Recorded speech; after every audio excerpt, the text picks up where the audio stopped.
Olá e bem-vindos!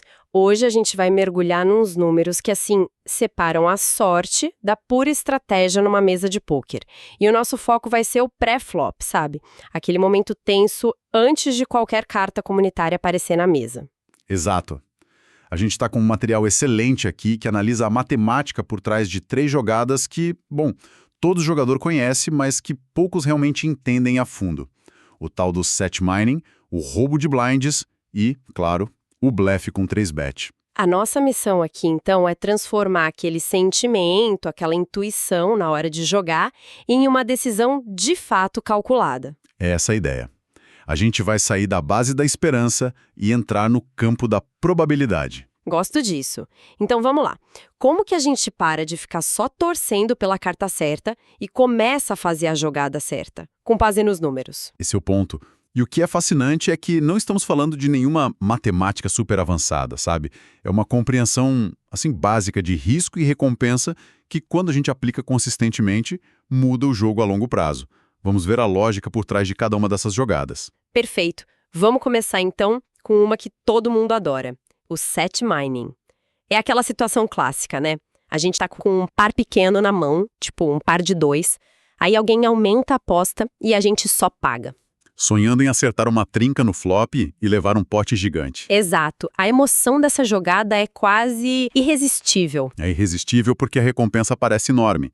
Mas é aí que mora o perigo financeiro, né? Essa trinca mágica aparece muito, mas muito menos do que a nossa intuição diz pra gente.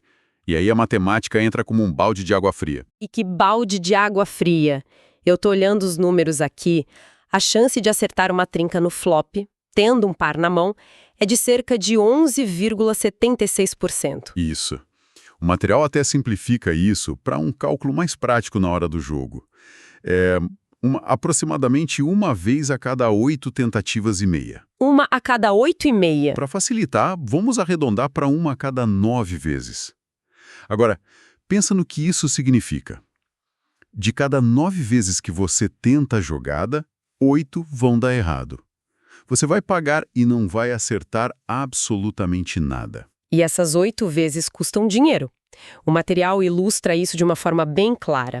Se cada tentativa custa, vamos dizer, 3 big blinds, depois de 8 falhas, você já perdeu 24 big blinds. Então, naquela 9ª vez, quando você finalmente acerta a trinca, precisa ganhar no mínimo 24 big blinds só para ficar no 0-0. E ninguém joga para empatar, né? Ninguém. E é por isso que pagar para ver não é uma estratégia, é uma aposta. Para transformar isso numa jogada lucrativa, tem que ter um plano. É nesse ponto que a análise apresenta uma regra de ouro, a tal da regra 15-1. Essa regra de 15-1, ela parece simples, mas na hora do jogo, como que alguém consegue estimar um ganho potencial de 15 vezes o investimento? Se eu pago 3, tenho que ter uma expectativa realista de ganhar 45. Isso me parece mais arte do que ciência.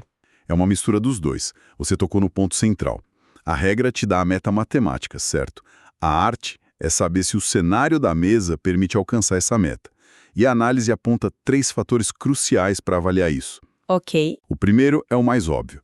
O tamanho das fichas, os stack sizes. Tanto você quanto seu oponente precisam ter fichas suficientes para que uma aposta de 15 vezes seja viável. Se um de vocês tiver poucas fichas, a conta simplesmente não fecha. Certo, isso faz sentido. Agora, o segundo fator é curioso. O material diz que, paradoxalmente, a gente quer que o nosso oponente tenha uma mão muito forte. Por quê? Pensa bem. Se você acerta sua trinca de 2 no flop e aposta alto, por que seu oponente pagaria? Ah, só se ele tiver algo bom também. Exato. Ele só vai pagar se também tiver uma mão forte. Tipo um Ás-Rei que acertou o Ás no flop, ou um par de damas. Se ele não tiver nada, ele só desiste e você não ganha quase nada. A mão forte dele é o que garante o seu pagamento. Entendi. A gente precisa que ele se sinta confiante para pagar. E o terceiro fator, imagino, é o estilo de jogo dele? Exatamente. Um oponente agressivo, que blefa muito, é o alvo perfeito. Ele pode inflar o pote por conta própria e pagar suas apostas mesmo sem ter uma mão tão forte assim. Ele transforma uma situação que seria só um pouquinho lucrativa em uma mina de ouro. Os exemplos práticos do material deixam isso bem claro. Na mão 1 tem um par de 2 contra um jogador que é descrito como maníaco-agressivo. O alvo ideal. Sim, a decisão é pagar. Os stacks são grandes e o estilo do oponente praticamente garante que a gente vai ser pago. A meta dos 15-1 é totalmente atingível ali. Já na mão 2, a situação é o oposto. A gente tem um par de 4s contra um jogador tag, ou seja, aquele tipo mais conservador, que joga poucas mãos, mas joga de forma agressiva. E um outro jogador que é passivo. E aí, a recomendação é desistir. Exato. Porque as chances de extrair valor são mínimas. O tag só vai continuar na mão com o topo do range dele e o passivo joga aquele acerta ou desiste que é super previsível. Não existem as implied odds, sabe? A promessa de um pote grande no futuro. Espera aí, mas a terceira mão é a que me deixou intrigada. É um par de 3 contra uma 3-bet de um jogador Nietzsche, aquele que é ainda mais conservador, que só joga com cartas premium. À primeira vista, isso parece suicídio. Parece mesmo. E o material ainda diz que a regra 15-1 não é cumprida, o retorno esperado é de 13-1, mesmo assim, a indicação é pagar. Como pode? Essa é a beleza da nuance no pôquer. A matemática é um guia, não é uma lei inflexível. Contra um Nietzsche que dá uma 3-bet, a gente sabe com quase certeza o que ele tem. Ases, reis. Ases, reis, talvez damas. O range dele é minúsculo e transparente. Isso significa que se a gente acertar nossa trinca de 3, a chance de extrair todas as fichas dele é altíssima. Ele vai ter uma dificuldade enorme em largar o par de ases dele, por exemplo. Ah, entendi. Então, o que a gente perde na matemática pura da regra, a gente ganha na certeza do pagamento. A qualidade das implied odds é tão alta que compensa o risco. A leitura do jogador vale mais que o número exato naquele momento. Fascinante. Exatamente. Você trocou uma regra geral por uma informação específica e muito valiosa sobre seu oponente. Ok, então set mining é uma jogada de baixo investimento, baixa frequência e altíssima recompensa potencial. Fico pensando se não existe o oposto, uma jogada de baixo risco que funciona com frequência, mesmo que o lucro seja pequeno a cada vez. Existe. E é uma das jogadas mais fundamentais e lucrativas do jogo. O roubo de blinds. A lógica é exatamente a inversa da que a gente acabou de discutir. O risco é pequeno, a recompensa é pequena, mas a frequência de sucesso pode ser altíssima, se for feita nos momentos certos. A ideia é simples, né? A gente tá no final da mesa, todo mundo desistiu, e aí a gente faz um pequeno aumento para levar os blinds que já estão no pote, sem briga. Mas qual é a matemática para isso valer a pena? É um cálculo direto de risco-recompensa. O risco é o valor do seu aumento. Vamos dizer uns 2,5 Big Blinds. A recompensa é o que já está lá, o Small Blind e o Big Blind, que somam 1,5 Big Blinds.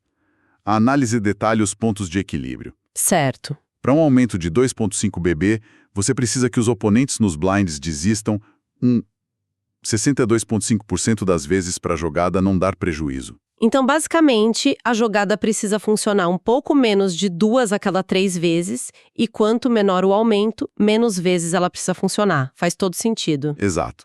Mas assim como no set mining, o segredo não tá nas minhas cartas, e sim em quem tá nos blinds, certo? Perfeito. A sua mão é quase irrelevante. O fator decisivo é o perfil dos seus oponentes. A análise foca em 3 coisas. Primeiro, a frequência com que eles desistem para roubos. O alvo ideal é quem desiste demais. Segundo, o estilo geral. Jogadores mais fracos cometem mais erros, tanto pagando quando não deviam, quanto desistindo quando deveriam. E o terceiro ponto deve ser como eles jogam depois do flop, caso decidam pagar? Isso. É muito mais fácil roubar de alguém que joga no estilo acerta ou desiste, o tal do fit or fold. Se o cara não acerta o flop, ele simplesmente desiste. E você sabe disso. Total. Isso me lembra uma situação. Diva. Uma vez num jogo, eu percebi que um jogador específico desistia para qualquer aposta de continuação no flop se ele não tivesse um paro ou algo assim.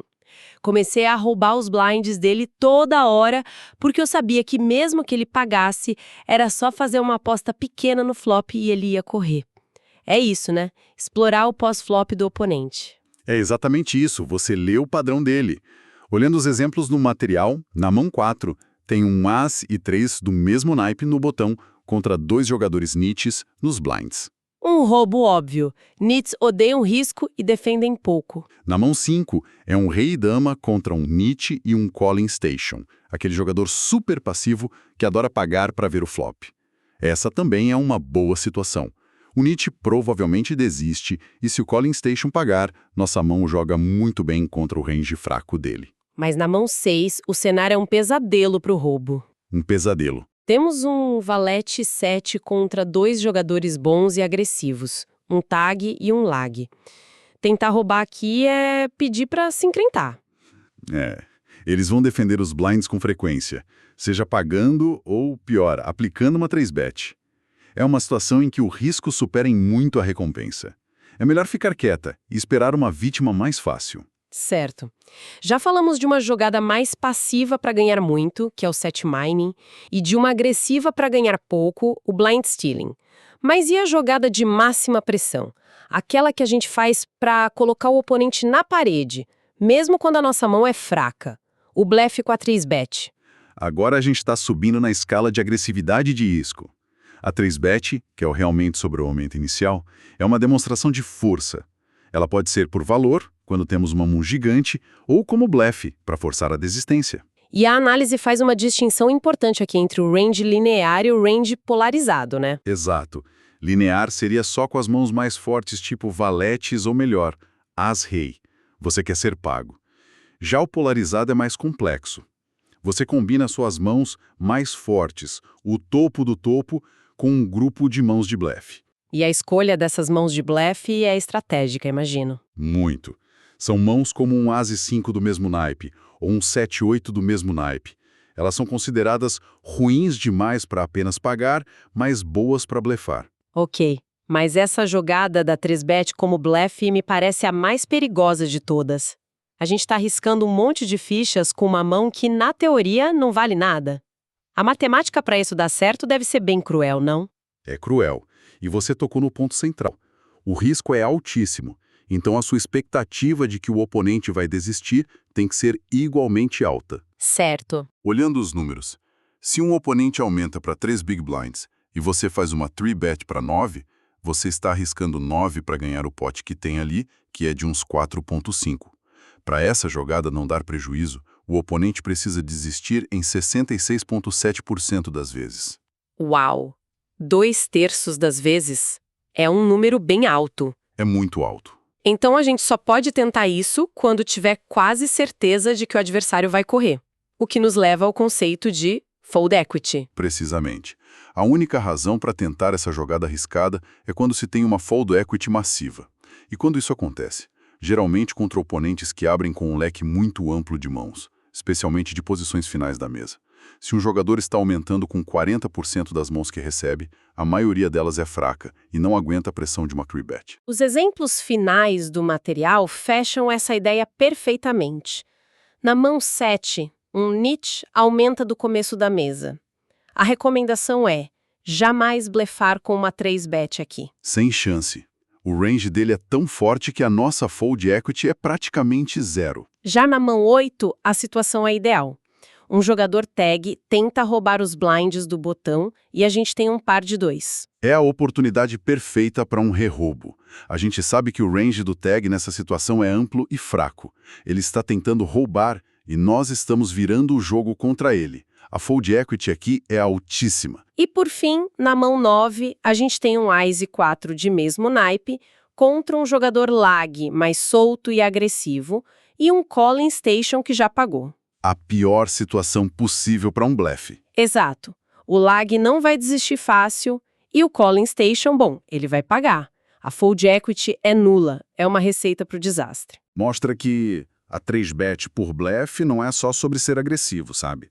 É sobre ser seletivamente agressivo contra os alvos certos. Então, no fundo, seja no set mining esperando um retorno gigante, no blind steal buscando um lucro pequeno e constante, ou na 3-bet por blefe aplicando pressão máxima, tudo se resume a encontrar essas pequenas brechas na matemática, essas pequenas vantagens que vão se acumulando. Exatamente.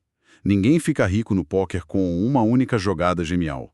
A lucratividade vem de aplicar consistentemente esses princípios, aproveitando uma vantagem de 2% aqui, 5% ali. É um jogo de margens. O fio condutor em tudo isso é que a matemática te dá a base, mas é a leitura dos oponentes que desbloqueia o verdadeiro potencial de cada jogada. É a combinação da ciência dos números com a arte de ler pessoas. Uma não funciona sem a outra. Perfeitamente colocado. E aqui fica uma reflexão para fechar nossa análise.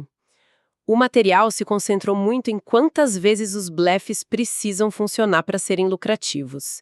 Mas e quando eles falham? Como um jogador deveria ajustar a estratégia no pós-flop depois que o blefe pré-flop foi pago, levando em conta a história de força que ele começou a contar com aquela aposta inicial?